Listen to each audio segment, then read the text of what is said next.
John Frost looked on the gathered crowd, now 3,000 strong. With heavy heart, his voice rang loud as he sang this loveless song.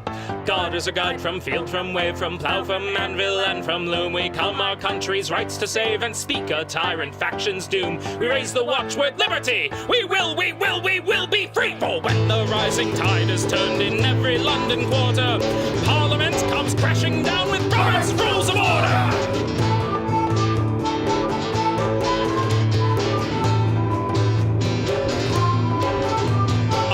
And bobbies took an oath to be our nation's warders, swearing that they would enforce Sir Robert's Rules of Order. To Newport rose a million friends who rallied each supporter to join this flood of working men against Robert's Rules of Order. For when the rising tide is turned in every London quarter, Parliament comes crashing down with Robert's Rules of Order.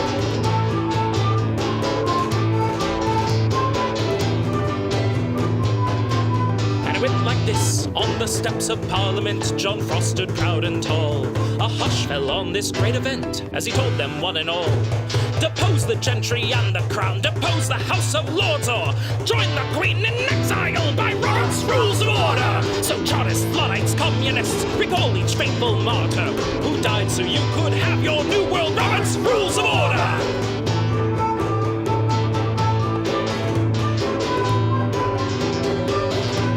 Say it loud, vote your favor, shout it high. All in favor, you say aye. Favor, aye, favor. Aye. A mandate of the people's cry. Favor, aye, favor. Aye. Let's hear the opposition side. Like a stubborn donkey's bray. All opposed, you say nay. Opposed, opposed. The motion carries anyway.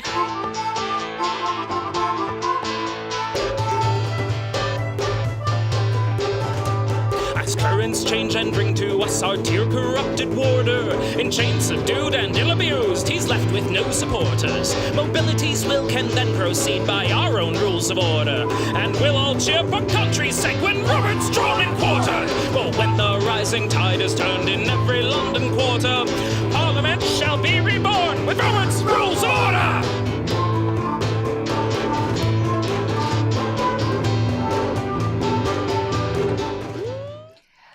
Well, hello.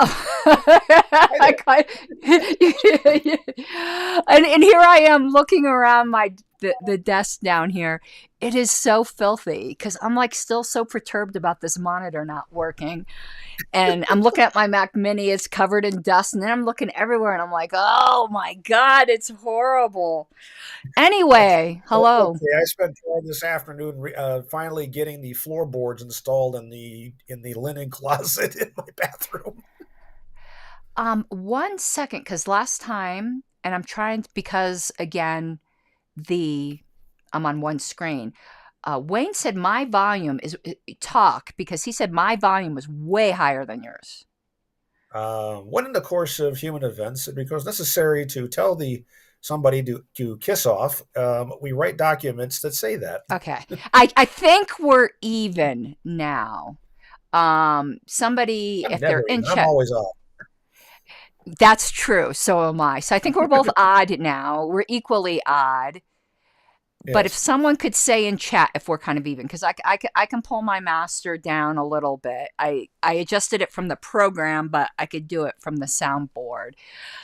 All right. So I'm trying. I just got to get used to the comments being in front of my face because it's oh my God, the screen is so crowded. My OCD is just tweaking. See, for me, for the eCam, the dual screen is off to the left a little bit. And the camera's off to the left a little bit, which is why I don't know why it centers me, but it does. But then the comments are over here on the right on a separate column, so I can see them, at least the ones that pop in on eCam. Okay, let me tell you what's going on with you with eCam. The view you are seeing is not the view that's going out, I don't think. If I'm coming from, do I look like I'm from the side? No, you're straight on. Oh, okay. Because I saw in the little guest preview window when we were in the waiting room, it was coming from my side camera. But then when I switched to here, it's coming from the front camera. Yeah, you're on the front. Too much tech for an old lady right now. Okay. So what did we do tonight? Why don't you tell us what we did tonight? Well, it wasn't anything dirty. Sorry to disappoint people. Well, what it was there was the first in a series of seminars, I guess we would go describe them, put on by NAP, National Association of Parliamentarians, and it's a series called ParliPrep 2025. It is designed to help people prepare for the RP exam as well as for people who already have it to get their continuing education units, which they need to maintain their certification. Mm-hmm. So this was the first one in the set, and they're going to be going on over several Sundays for the next few weeks. And it included tonight was talking about the basics of main motions. So it's starting off on and also going to overview of the different pieces of the seminars. There's a Google Classroom with assignments in there and some other details as well. So it was a good start. Ran about 90 minutes. I thought it was really well done. I paid for the credits, even though I don't need them, because there's one credit that I did need, and it didn't matter. I don't care. Hey, for $50 for the entire set of seminars, I mean, it's a bargain, really. Well, you had to pay more to get the credits, but I was having trouble on these free classes we go to with various units. None of them have ethics credits, and you have to have a certain number of ethics credits. And what's this, an ethics credit? it's like when I have to get continuing education credits as a paralegal, and you get so many you're allowed so many in like technology, legal technology, and then you need so many in substantive or procedural law, and then you need so many in legal ethics. And it's usually just you need like 5. I have to get 50 every 5 years, and I think 5 of them have to be ethics, maximum of 5 in technology, and then the other 40 have to be substantive or procedural law. I think that's right for NALA. But for this one, it's 10 credits over 2 years. It's not a lot. And one of them, I think, maybe 2, has to be professional ethics. And this seminar, there's 2 that count for professional ethics. So I thought that would, because none of the units we go to have been offering that. And hello, my glasses are bad. Okay, here we go. I'm really an old lady. Nam. Okay, you should see that comment. Too. Yeah. I see. All right. Hello there. So first thing I wanted to talk about, and then we can maybe go to the tinted stuff or whatever, is there was like 200 people there, so it was a big class. They couldn't. Yeah, it was a crowd, and they couldn't. And Richard Brown was there. They couldn't answer all the questions, and the presenter was excellent. And no matter who's presenting something, like I found a typo on one of the slides. Like if you ever seen mine, though, it probably I saw one there too. Let's go. What? Yeah. Well, you see the slides I make for. Yeah, you see the slides I make for this show. Like I'm not one to talk about about typos, but there was a question that I disagreed with, and maybe I'm wrong. I did ask it in chat, but again, because there were so many people, they only got to answer so many. But she was talking about, and I think it was the president of NAP, wasn't it, Allison Walls? She was there, but I don't think she was presenting to this one. She spoke earlier. Okay, I get confused with names. You know that. Whoever it was, we could go look it up. They were a fantastic presenter. Oh, they did a great job. Yeah. But one of the questions was, and I think I do need to turn down my gain a little bit, because I still think, because I was going into the red. You were asking one specifically in the chat. It was about majority of membership or the 2/3. Yeah. Okay. So she was dealing with the main motion, and she had said main motions typically require a majority, but of course there are exceptions. And she said one of the exceptions was if you are going to change something previously adopted, which would either be a motion to amend something previously adopted or a motion to rescind, because that's changing as well. It's nixing it. Yeah. And she said those require 2/3.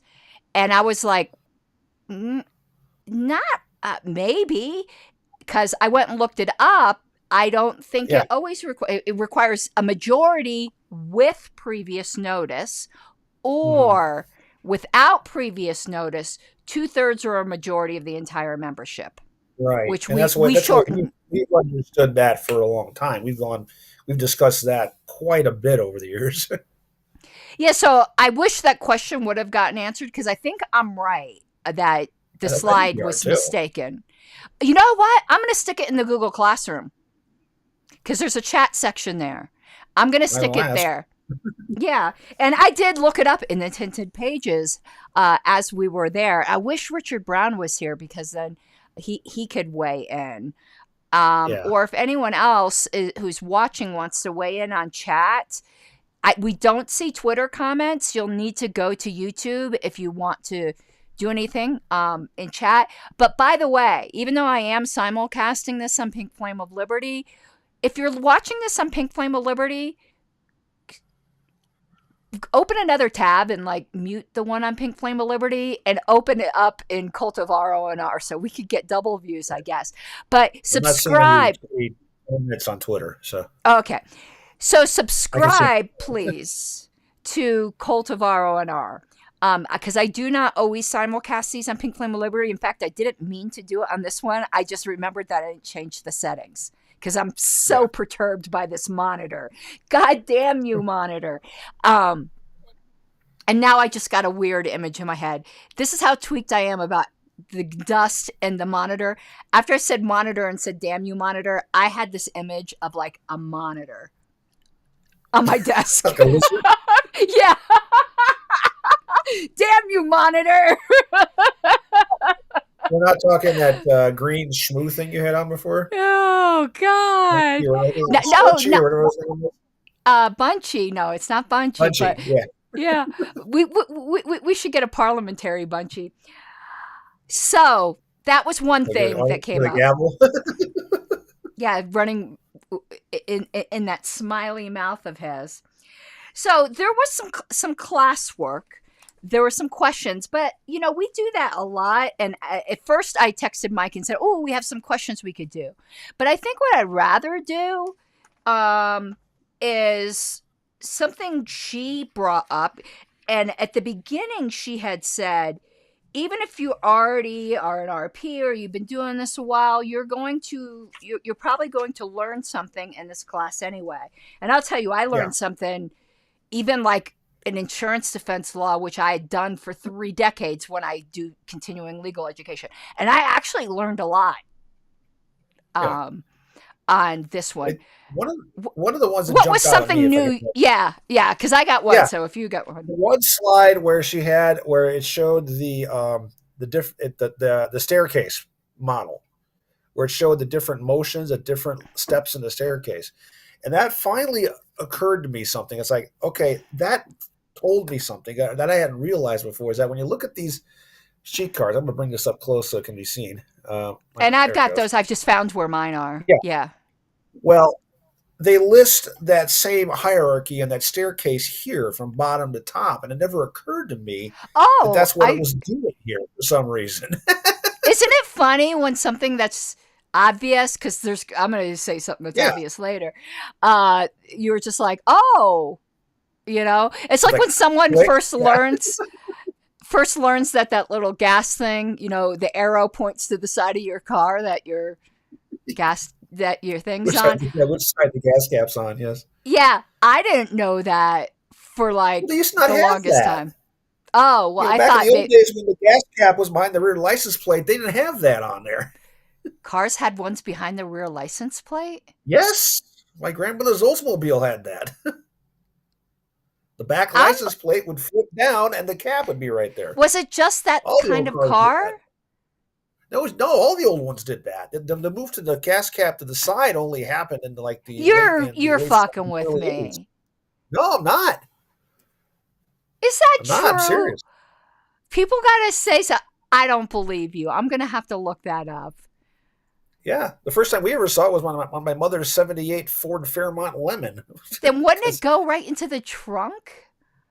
No, the pipe went down underneath the trunk and then to the gas tank. Oh, It was have you ever going down? Have you ever driven off with the hose still attached? No. I have.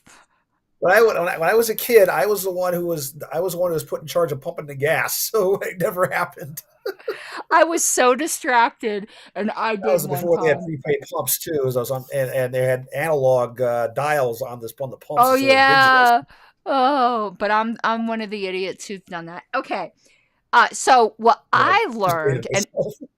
and I hope I remember what it was now, Yeah, when she was talking about adhering the motions. hearing motions. Yeah, Right. And like I think I got this wrong every single time that we were doing the questions. So you have postpone indefinitely. indefinitely, right? That's right above. Right. Let's go to the chart here because you know And it was, me. yeah, and commit was the other one they were talking about there. Right. So she was saying when we're dealing with all the subsidiary motions, Yeah, um, which was, remember, pearls are classy, pretty lady, pretty lady. yeah. I never do well with those types of I acronyms always suck things. with those acrostics.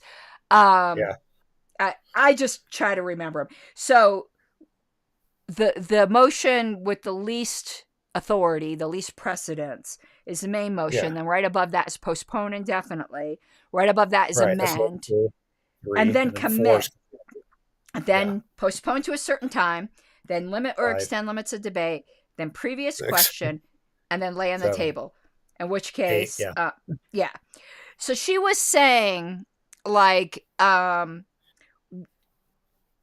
which ones adhere to ones the little. that go Yeah, before.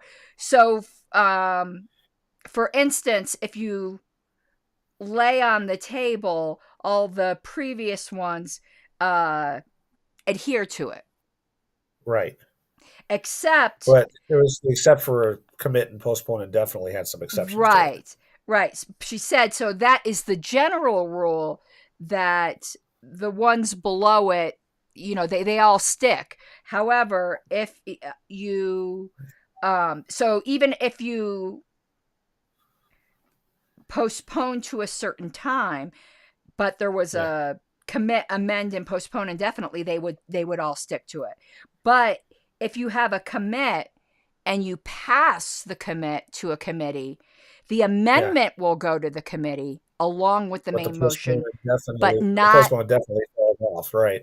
right. I think I finally understood that. Yeah, I noticed that too. And if you think about it, after that explanation, it makes perfect sense because, as she put it in the lecture there, when you've made the motion to commit, that's different than postponing it indefinitely. You're not actually killing it; you're sending it to get further work or whatever. Therefore, it makes no sense to keep the postpone indefinitely Yeah, because attached then to it. you're wasting the committee's time. Like if that's what you guys want to Exactly. do, you know. Now, when Yeah. it comes back before the assembly, after the committee makes its recommendations, then Yeah. you can postpone it indefinitely. You have But to that takes a new motion to do a that. new Yeah. motion, right? It doesn't Yeah. happen automatically because Right.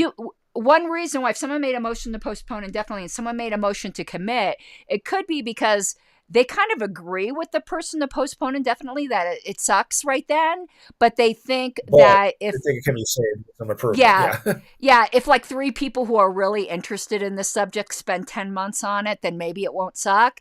At Yeah. that could be it. So Yeah. that now made sense to me. I was like, Yeah. light I bulb. picked up on that one too. And I think you had said that, and I know it's hard to see here, that she really helped with this chart. Yeah. Table 1 Yeah. in the grays. Yes. In the back of, let's explain that a little bit. In the back of Roberts, it starts off on page, just after the Well, end it's of the last chapter. T4. It's tinted page Yeah. 4. Tinted page 4, which is after um, Yeah, the don't end say of it. chapter 63. Yeah. We're not going to talk about section. We're No, we're not not. I'm talking just saying about where it's located. 63. No, just We where are it's not located. talking about 63. No, we're not. But anyway, chart 1, it gives a listing of table 1. It's of what the which is in order and versus other emotions, and it's got a listing of all of the precedence emotions, and it's also got all these, and because it's in black and white, it doesn't help much, but it's got all these arrows that jump all over the place, kind of like it's almost like a lined flowchart. It's really weird. This is one page where they colorized it. It would have made a big difference, but because there's like a gray line, a gray dashed line, there's a dark line, a dark dash line, and there's a conga line in here too, and a few other things. But it goes through and it kind of links them all together. One of the things she went through on this was going through all the different tables in this tinted section and really gave a good explanation on each of them were. And I'll admit up front, I've been lost in some of those sometimes. This helped. I'm still confused by those gray and the dark gray arrows. This just helps me with the order of precedence. I'll say it right now. Like, I do not understand that arrow thing. I don't get that at all. Part of it is they don't have a key, which they could use on that. Yes, like, that because what is the dotted Actually, thing? No, I think they have. There is a key. There's an explanation on the previous page. On the previous, see, maybe we're both learning. That last paragraph. Oh, let's see here. Oh, derp. With respect to the arrow lines that are dark, solid. Okay, I'm going to have to study this. Implies applicability. Ditto. Yeah, I'm not going to grok it here because I'm going to have to study that paragraph. I'm going to pull out my highlighters and use them on these pages. Yeah, that is. I have to. Yeah, that's very. Really interesting. Yeah.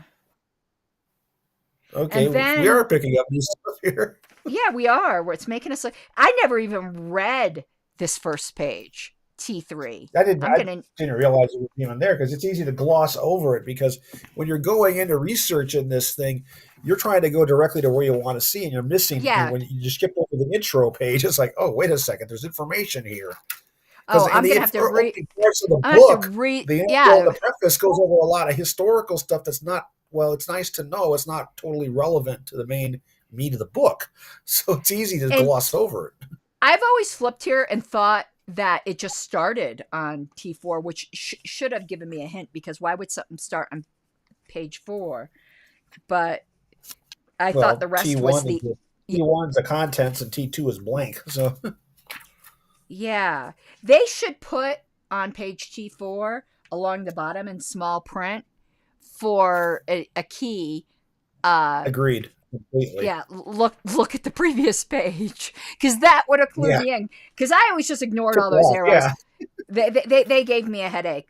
And then on the next page, there's other conditions affecting admissibility. And to be honest with you, I never paid attention to that page either. I just looked at the chart. Yeah. I'm going to have to read page T5. Now, where I've lived, and I think you've lived. Table 2. When I'm at a convention. You more than me, though. You more than me. Yeah, I tend to be a table 2 person. So when I'm at a. Yeah, I couldn't find mine, but I found where they were now. They were in like my fourth, stuck in the front of my 4th extra copy of Roberts that I brought to work. And I open it up and these cards fall out. And I'm like, there they are. That's where they are. 4 extra copies. Yeah. You want to know what else I lost? I ordered a name badge from the National Association of Parliamentarians. I'm going to order another one, I think, for the Florida convention that has your name and it says parliamentarian on it. It's really nice. Yeah. I lost mine. I don't know where it went. Anyway, so table 2 is where I live. I love table 2.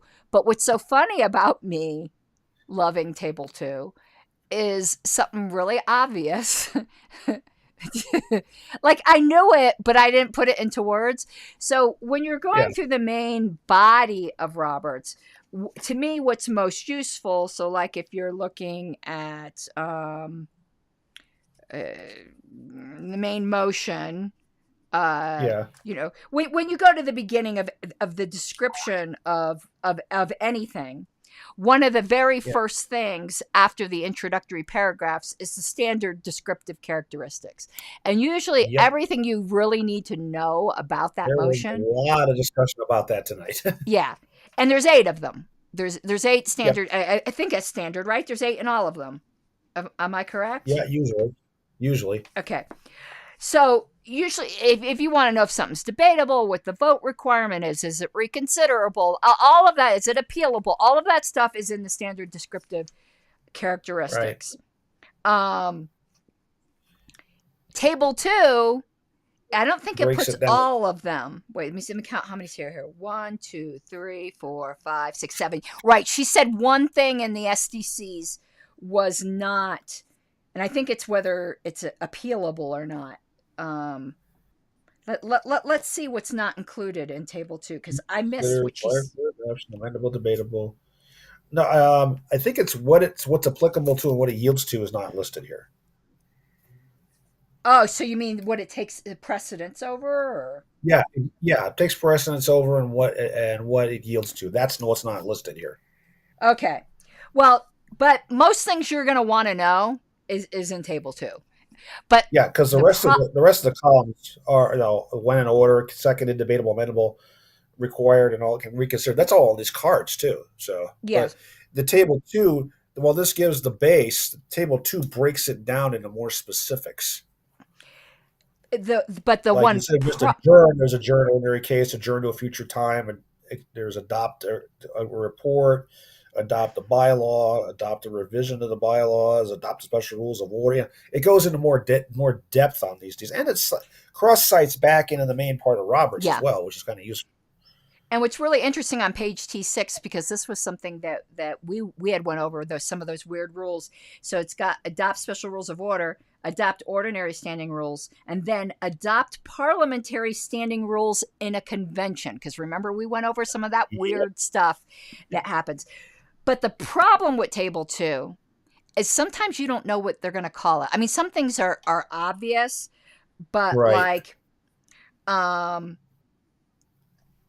leaning on a tray table on the side. That's why I might have off to one side. Like for instance, here's something right now. Everything's in alphabetical order, but look at the first one. The first one, it says main motion.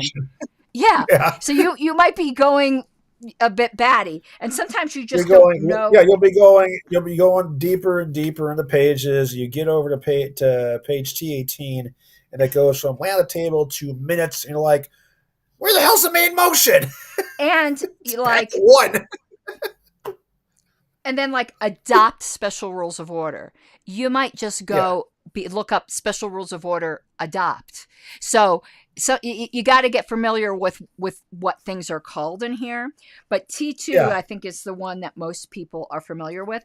And I never went past table 2. To me, the book ended there. So what else I learned is... Well, didn't they add a couple of these from 11 to 12 too? I don't know. They did. Actually, wait a second. I got 11 here. Let me look. I don't think they did. Though I know some of these are repeated. Well, not repeated exactly. But for instance, table 3, where it talks about sample forms used in motions. To me, Robert's Rules and Brief is more useful for that because it actually gives almost a script. Yeah, well, T3 is here, and it kind of gives a script on those too. Table 4, motion. Okay, table 4 was there before, and table 5 was there before, and so was table 6. So yeah, they were here before. We just never really looked at them. We just never looked at them. Yeah, and I read this whole thing, I thought, from cover to cover when I was studying, because remember the old test had something which we always thought was dumb, and we skipped these when we were doing the calendar, but I had to do it in my test. And what it was is they gave you a sentence and they made you find that sentence in the book, which is ridiculous. And because say it was talking about, I don't know, I'm trying to think of there's many topics that appear in multiple places in Roberts, and it's worded slightly different. It's the same information, but you have to find, so you might know where to find something that's talking about, say, a motion to amend. But say later on it talks about amending bylaws, but it's still just dealing with like, well, that's not a good one because that's a motion to amend something previously adopted. But just say later on it's talking about amending something. And when you get the sentence, you're looking in the main part of amend. That was such a batshit crazy. Like, to me, that didn't test your knowledge. That tested your cleverness. It wasn't on my exam, but I think I know why. Because now they're offering a digital version of Roberts on a flash stick, and it is fully PDF compatible. I actually have it here, and with that, you could just do a Control F and search for it. So there's no point to that. Dig it out now because you can do it instantly. They had that then too, but because you had a proctor who's supposed to be watching you the entire time, and I had a webcam on me, and that was it. So I had to take mine in person with Mark Goddard, and he did watch me. So no, the flash drive was available for the 11th as well. It wasn't Mac compatible, so I never bought it. What I found out was you can save it to a PDF, and the PDF will work on your Mac just fine. But there's a Kindle version now, and there wasn't a Kindle version before. So now when I need to search, I just pull up the Kindle version. So they're finally figuring out that it is actually not about what you know, but how to find it, which is a good thing. But Mark watched me like a hawk. He did. Yeah. I don't had you ever been to his house? It was the cutest little house too. It's very easy to watch someone from nearly anywhere. Anyway, okay, so rest in peace, unfortunately. Yeah, Mark Goddard has passed away. He was LPCO's parliamentarian for years and years. So I'm going to tell now an off-color joke. He wouldn't mind. I had been to his house, and he knew I was fascinated by basements because I grew up in Florida and there wasn't basements. So I just love basements. And it's this old, 1920s house or something. Like, he lived in a very historic house, and it only had a crawl space. Well, Mark, for I don't know how many years, and I don't know if you knew this, he was digging out a basement by hand. Aye. He was bringing out buckets of dirt, and I forgot where he was putting the dirt. Sounds like a part of the plot for the Shawshank Redemption. But he got really well, and you want to know what he called it? Okay, so he said to me, "You want to see my dead hooker storage?" Okay, are you familiar with the play or the movie Arsenic and Old Lace? No. Okay, it is a classic Frank Capra, Cary Grant comedy. It is worth the watch. It is a great movie. But in one part of the movie, and this is set in this old house in Brooklyn. Okay, just to put it in perspective, it has a basement, but in the basement are 13 bodies because they were buried there because the main character's brother thought he was Teddy Roosevelt, and that the people who died there were buried there were victims of yellow fever while digging the Panama Canal. Oh God. And each of the graves was a lock in the canal. And the reality of it was that the people who died were being murdered by the main character's two aunts who owned the place because they were feeding them wine laced with arsenic and strychnine and a little bit of cyanide. The whole movie is hilarious. It's a hilarious movie. The original Broadway play had Boris Karloff in it too. But the movie had Cary Grant in it, and a couple other veteran actresses, and Peter Lorre was in it too, of all people. And it's a hilarious movie. I recommend it to anybody, especially as a Halloween movie. It is. They don't make them like this anymore. Okay, I'll put it that way. But I understand the base. You could just picture Mark saying that though. Oh yeah, like knowing Mark. And he might not want me sharing his story, but I'm going to share the story anyway. He's passed away, and I'm saying it in love because I adored Mark. And it was such a privilege that he proctored my RP. But do you remember, I think it was the 2021 convention. I think you remember. So he was great the first day. And then apparently he went out on Saturday night and got in a fight. Do you remember? Mugged, I just, something happened. Something happened. He got mugged. And I could have it wrong. All I know is he got injured and was in a ditch. And badly injured, like not injured hospital, like nothing permanent, but he was bumped up and he couldn't do the next day. He was so embarrassed, but it was adorable. I just loved Mark. I missed Mark so much. Was so lousy about it. And I told my said, "Look, shit happens, man." Yeah, okay. He didn't need to feel bad, and we were almost done anyway. But we covered. Mark was fantastic. And he passed away right before the convention that we did all those bylaws changes at. Not the one that merged, the one in that cool theater that at the mining. No, 2023. 2023 that was my last at the School of Mines. Up in Golden? Yeah, that was 2023. Yeah. Yeah, and he passed away right before. Excuse me. No, was that 23? Yeah. No, that was 22. No, it was 23 because we can only do bylaws amendments in odd number years. Well, 2024 was at the Shriners. You're right. I'm getting my years mixed up. You're right. Yeah, 2024 was at a stage 2. That's probably why. But and that was that.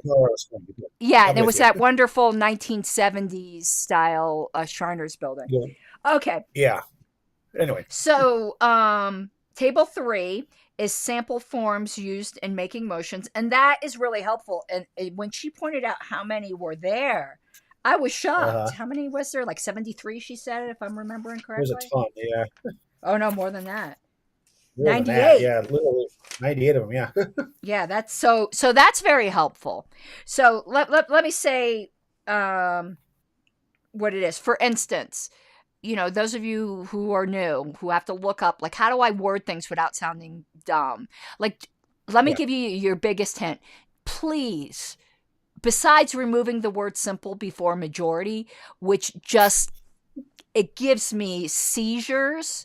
It gives me like warts. What is a complex majority anyway? Like, God, that just needs to die in a fire screaming for its mother. But simple majority gives Caryn a complex, yes. It's ambiguous. But anyway, please, for the love of General Roberts, do not say I motion to. And did you catch the presenter tonight? She said it and she caught herself. She goes, so if you motion to move to. Like double clutch. I don't know why that's so. I've never, ever had that habit. Never, ever. And you want to know why I think that is?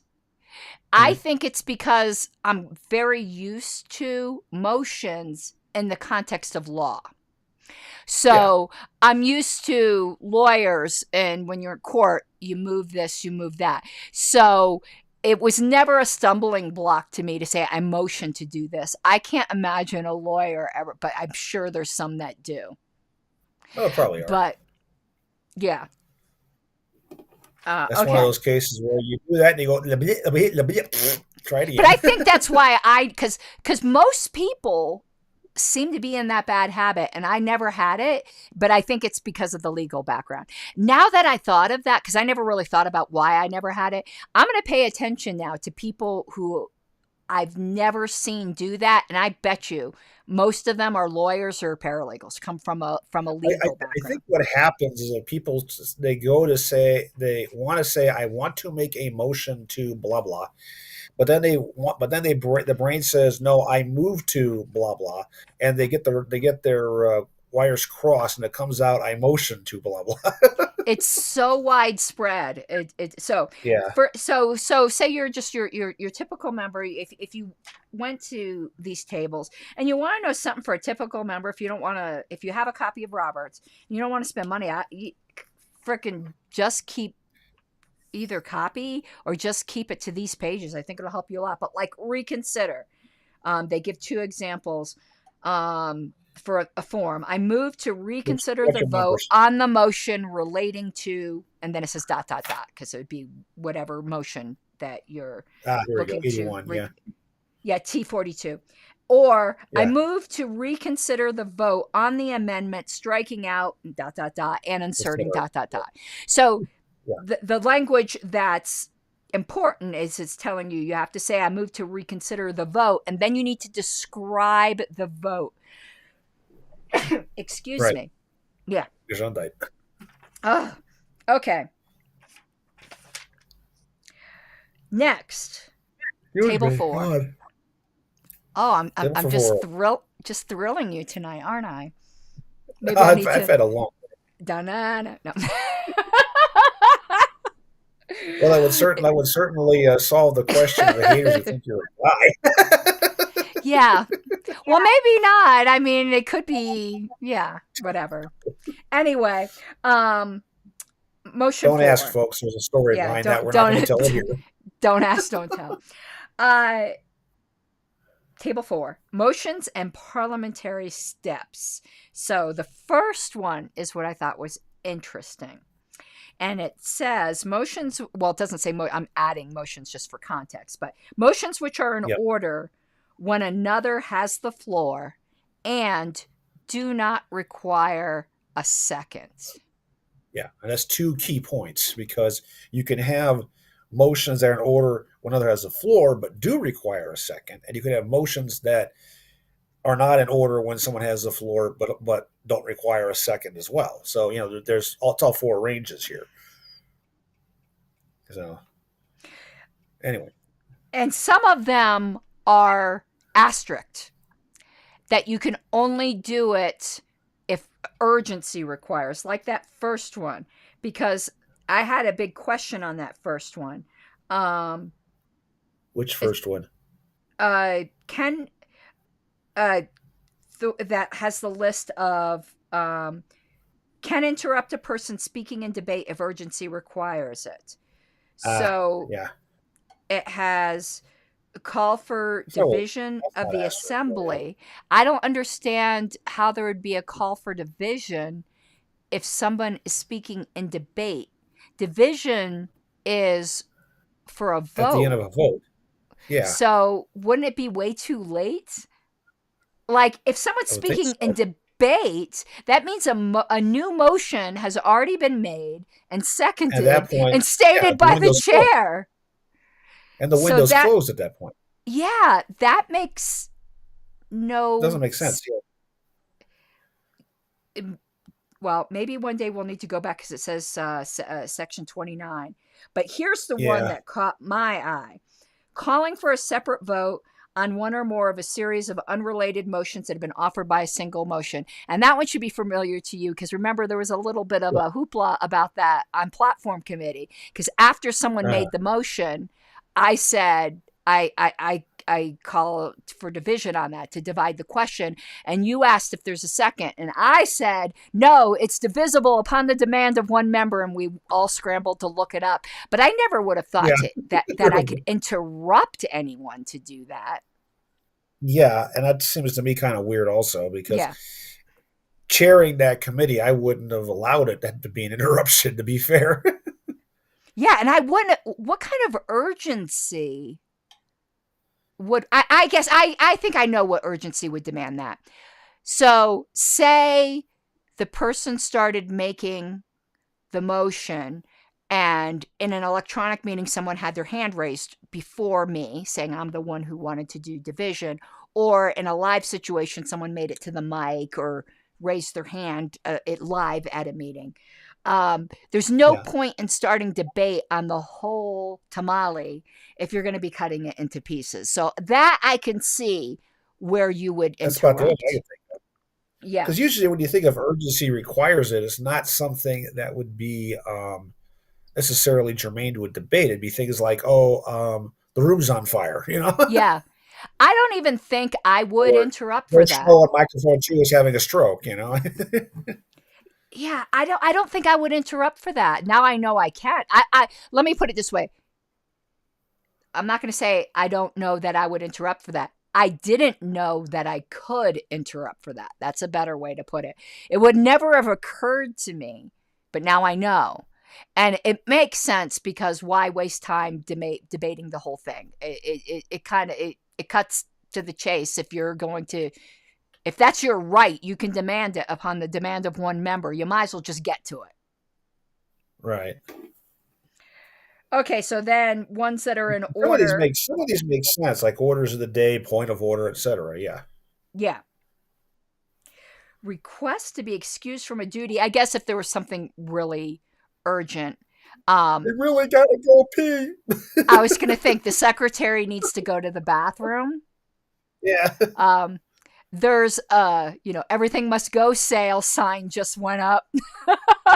Yeah. The police are here with a warrant. I need to get the hell out of here. Yeah. Otherwise, I really can't see too much of urgency. Yeah. Did you see that video? Speaking of this, it has nothing to do with parliamentary. The DoorDash driver who freaked that lady out with her family. He was delivering the meal and he's like bringing the thing and he's like, "Please let me use your bathroom. I've got a diarrhea all over the place." Oh, hey, I ain't seen that one, but She was like, "No." She's like, "No, go away." And he's like, "Please." She's like, "I've got children here. Go away." And there was a big debate as to whether if I was a home alone, even kids or no kids, I'm not letting some weird ass stranger who says they wants to explode all over my bathroom. Yeah, I was like, come on. I mean, I did feel bad for him, but not bad enough. I would have, because that was freaky.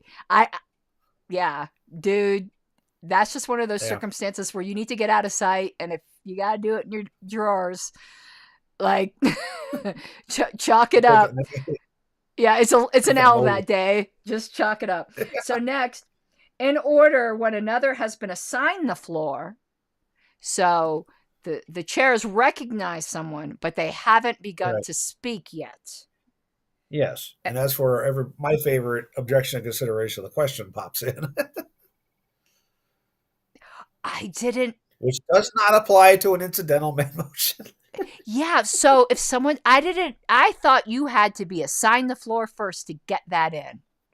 No, I just not learned for that something. one, but you can't do it on an incidental main motion. Even though I love pulling that card, it has to be on a main motion, not on an incidental. Yes. That's something that I've had to get straight all the time. And she brought that up. It's really fun when you pull it, and all of a sudden you see everybody scrambling for their robbers. Like, what the hell's that? But I didn't know. I thought, like, if you knew this was coming, like, you make sure your hand is up first. If you know it's going to be there and you don't want it, you're like, I don't think so. So you could just shout that out as long as the other person hasn't opened their yap yet. But look at the one right above it there on that same block. Yeah, that's notice of intent to introduce a motion requiring such notice. What in the heck are they talking about there? You can give previous notice and multiple. We don't usually do this in the LP. Now, maybe some state parties do, but none that we've been involved with. There's multiple ways to give previous notice, and one of the ways is to give your intent of it at the immediately previous meeting. And I can't remember if that applies to a special. I think it has to be at the immediately previous regular meeting. I'd have to look to see if you could do it at a special meeting. Well, that one's easy to look up. 1044 through 51. Let's see if you could do. Okay, because the other one listed like a whole section 29, and I wasn't about to. Yeah. Term previous notice is applied to necessary conditions for the adoption of certain motions as a particular meaning in parliamentary law. A requirement of previous notice means the announcement that the motion will be introduced, indicating its exact content as described below, etc., must be included in the call of the meeting at which the motion will be brought up, or at a permissible alternative no more than a quarterly time interval. That's a whole different discussion. Has has elapsed. So as long as the next meeting is going to be no more than a quarter later, you can announce it at the preceding meeting. So that would include a special meeting. Yeah. I got rid of our I got rid of our special friend. I did it too. So I was doing the same thing at the same time. I got the YouTube on the phone over here at the same time watching things. Yeah. One comment I was gonna let go, but continuing, like, go get your own channel, dude. You ain't using my time. All right. Let me go back to table 4. Which are in order, but another has the floor. When another has the floor, but must be seconded. What? I don't understand. Oh, Peel I get. But that second one I don't get. I don't get that either.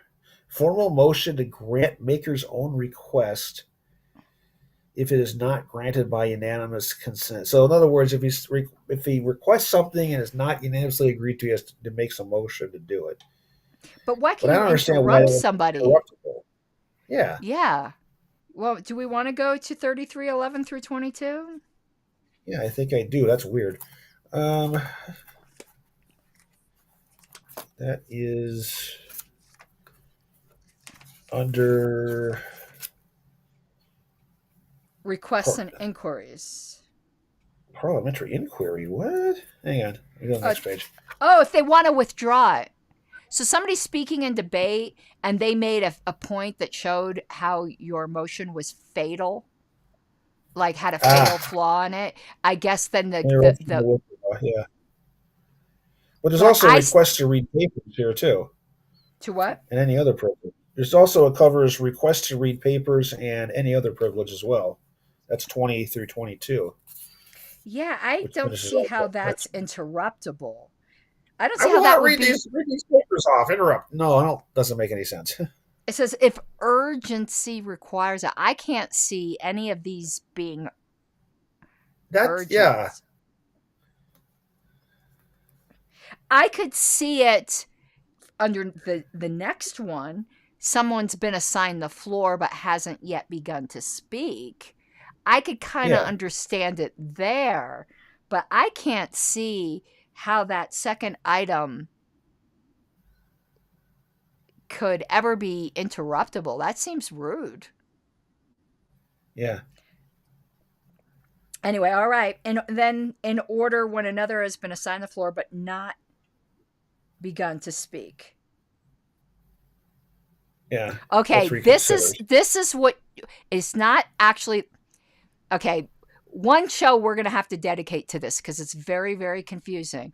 That's to make the motion, but not to call it up. With reconsider, you can make the motion, and it just kind of hangs out there. Yeah, and it's weird because I think I'll admit I'm a little weak on this too. There's a difference between making the motion and calling it up on these things. And I think that deserves a good discussion. Yeah, that is, it's a very weird thing. It is. Yeah. Hello, motion? How are you? Come here. No, that's not the way it works. So I think that is potentially also an exception or a quasi-exception to the rule. We talked about one exception to the rule that only one question could be, well, it's immediately before. So I guess it wouldn't be an exception to it because it's not immediately before. Because when we were talking about move to suspend the rules and to do a thing, that has both things immediate. This has it before the assembly, but not immediately before. It's like in the wings going, hey, I'm waiting for you to call me up. I think I know why too. Now that I think about it, because reconsider is the lowest of the incidental motions, and it may be sitting there waiting, but if someone wants to do something else like rescind it or take from the table or divide the question, those all take precedence, and that's why it may be sitting there to be called up later. That's the only thing I can think of. When we go over this in depth, I think there's another reason, and this is going off of memory, that has to do with the time frames, because reconsider has an expiration time on it. And I think it's because you want to make it timely so that it can be called up later. And I think this has to do with multi-day meetings or conventions. And I think it also ties in with its cousin, reconsider and enter on the minutes too. So, well, yeah, that one is definitely so that you can bring it up later when you've got more people in the room that you think are going to agree with you. That's getting into the obscure and wonky in a lot of ways. Yeah. Because I think reconsider and enter on the minutes, if I remember now, and I used to love that one, and I still do love it, but I've forgotten when you can call it up. I think it has to be either the next day or the next meeting. It's still within the same session, I think. I don't know if it's, well, let's look. 37, 46 through 52. Because, like, it's bothering me because I love that motion. Reconsider and enter on the minutes. Okay. Its purpose is to prevent a temporary majority from taking advantage of an unrepresentative attendance at a meeting to vote on an action that is opposed by the majority of the membership. The effect of the motion arises from the fact that when it is moved on the same day that the vote the vote to be reconsidered was taken, it cannot be called up until another day, even if another meeting is held on the same day, with a view towards obtaining a more representative attendance, and it ensures that reconsideration of a question on a different day from the one at which the question was put to a vote. Yes. It does not imply that the regular reconsideration is not also recorded in the minutes. Yeah. Yeah, because it's a weird name. It makes it sound like motion to reconsider, and I want to make sure the secretary puts this in the minutes. Yeah. And I say, and that goes into the differences between the two reconsiders here. So, yeah, and then back to table that we could do a whole show just talking about that. I mean, yeah, even though we're gonna have this what's it called again? It's not ParliQuest. That was ParliPrep. Okay, because they used to have this training program called ParliQuest. If you remember, on our little calendar things, it said taken from ParliQuest. Request for the one true gavel. Yes, and there can be only one. That which are then motions which are in order when another has the floor, but do not require a second. Yeah. Okay. The calling up of the motion to reconsider. Not making. Yeah. Okay. Nominations. Okay. When the chair calls for them, can be offered without obtaining the floor. How do you offer them without obtaining the floor? You yell them? Usually you're supposed to. Yeah, I guess you just yell them out, but you're supposed to usually they recognize somebody to take them. Is what I would. Yeah, that's weird. That's the orderly. That's something else we might need to look at. Seems like we're learning a lot here. Yeah, we could do quite a bit through here. All right, Table and then the last 5 is fun. 5 is motions, which are we're still on. Yeah, 5 is motions which are debatable, which are not debatable, and not amendable. And then there's a list of them. For instance, previous question. And it goes not debatable and amendable, not amendable and are debatable. Goes through all the options. Yeah, what it's doing is it's taking things from table 2, and rather than doing it by motion, it's doing it by type, by a certain characteristic. Yeah, and that's what a lot of these do. I mean, table 6, 7 is the ones that require the 2/3. Table Yes. 7 is about where different ones where reconsideration is prohibited or limited, and different things. And 8 is about counting ballots, which is a whole Oh, I different didn't animal. even know that was there. I've recreated this in the tellers. And it was sitting right here all the time. Huh? Actually, Yes, that one was that in 11? Hang on. I recreated like something like this. I didn't know it was right in here. I could have just photocopied like this. It wasn't. What It a- was in the 11th. Okay. What a dummy I am. This Well, would be you know great what? It was for an the exercise in tellers figuring and it stuff. out. Yes. This, like, at, you know, and not talking about like national convention because we do things weird with where you have the tally sheets, but like at a normal Right. convention where you just get all the ballots, this would be great to photocopy, laminate, and give to the tellers. Yeah, Oh, because it's the perfect cheat sheet here. oh my God. Okay. Well, I think we did good today. We went We over did. an hour and didn't mean to. I wanted to keep things That's under okay. an hour. It's good stuff. Yeah, so I guess we're done. It's later for you. It's only 9 here. It's what? It's 10 change here. Oh, okay. All right. Well, I got actually some job work to do for a few hours. I've got some JC work to get done. So Okay. So we will Not- skedaddle. okay. And next week we're doing the next class and we'll go over shit that we Sounds learned. like a plan to me. All right. Sounds Have like an a awesome. plan to me. All right. Have an Alrighty. awesome night. All right. I think I got the Yeah, ending good- screen good, back. everybody. Bye-bye. All right. Bye-bye. Okay. Viva! Let's hear the opposition side. Like a stubborn donkey's bray. All opposed? You say nay. Opposed! Opposed! The motion carries anyway.